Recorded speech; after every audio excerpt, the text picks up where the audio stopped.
কর্মসূচির বিস্তারিত জানাতে সেখান থেকে সরাসরি যুক্ত হচ্ছেন সহকর্মী ফরহাদ বিন নূর। ফরহাদ, তৃতীয় দিনের মতো আজকেও শিক্ষকরা অবস্থান কর্মসূচি করছেন। বিকেলে তো আমরা যতদূর জেনেছি প্রাথমিক শিক্ষা সচিবের সঙ্গে বৈঠকের কথা রয়েছে। এই বিষয়ে কি বিস্তারিত তথ্য রয়েছে আপনার কাছে? লাইভা, আমরা দেখছি যে কেন্দ্রীয় শহীদ মিনারে আজকে তৃতীয় দিনের মতো কিন্তু এখানে যে অবস্থান কর্মসূচি সেটি কিন্তু চলছে। আমরা দেখেছি এর আগে কলম বিরতি, মৌন কর্মসূচি ইত্যাদি ছিল। আজকে কিন্তু তারা এই যে অবস্থান কর্মসূচি এবং যে কর্মবিরতি শিক্ষা প্রতিষ্ঠানগুলোতে, স্কুলগুলোতে ক্লাসের যে কর্মবিরতি সেটি কিন্তু তারা পালন করছেন।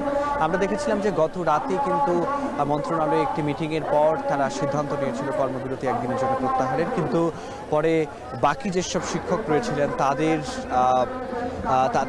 দাবির মুখে আসলে আবার সেই কর্মবিরতি প্রত্যাহারের কর্মসূচিটিও প্রত্যাহার করতে হয়। এবং এরপরে কিন্তু আমরা দেখছি যে আজকেও এখানে যারা শিক্ষকরা রয়েছেন এই কেন্দ্রীয় শহীদ মিনারে, তারা কিন্তু তাদের যে 3 দফা দাবি রয়েছে সেই 3টি দফা দাবিতে তারা কিন্তু অনড় অবস্থানে রয়েছেন। এবং আমরা দেখেছিলাম যে সকালে মানুষের এখানে শিক্ষকদের সমাগম কিছুটা কম থাকলেও দুপুর গড়িয়েছে তখন কিন্তু শিক্ষকদের সংখ্যা আরও বেড়েছে।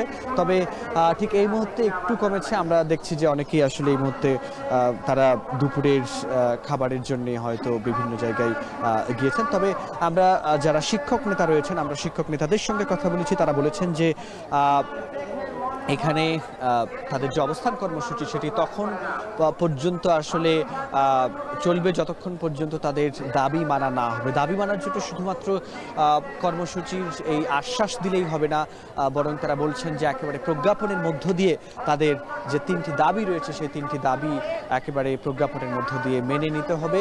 এবং যতক্ষণ পর্যন্ত মেনে না নেওয়া হবে ততক্ষণ পর্যন্ত তাদের এই কর্মসূচি অব্যাহত তারা রাখবেন।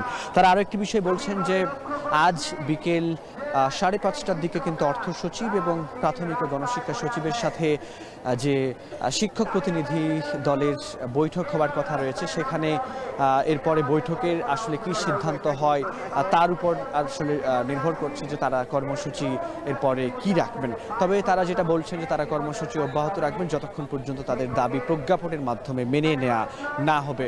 আরেকটি বিষয় একটু ছোট্ট করে বলতে চাই যে যারা শিক্ষকরা রয়েছেন তারা বলছেন যে তাদের ন্যায্য দাবি এবং তাদের যে আর্থিক নিরাপত্তার জায়গাটা সেটা নিশ্চিত করতে হবে, না হলে এখানে এই পেশায় মেধাবীরা আসতে চাইবেন না। তো এই ছিল লাইভা আমার কাছে সবচেয়ে তথ্য। কেন্দ্রীয় শহীদ মিনার থেকে যুক্ত ছিলেন সহকর্মী ফরহাদ বিন নূর।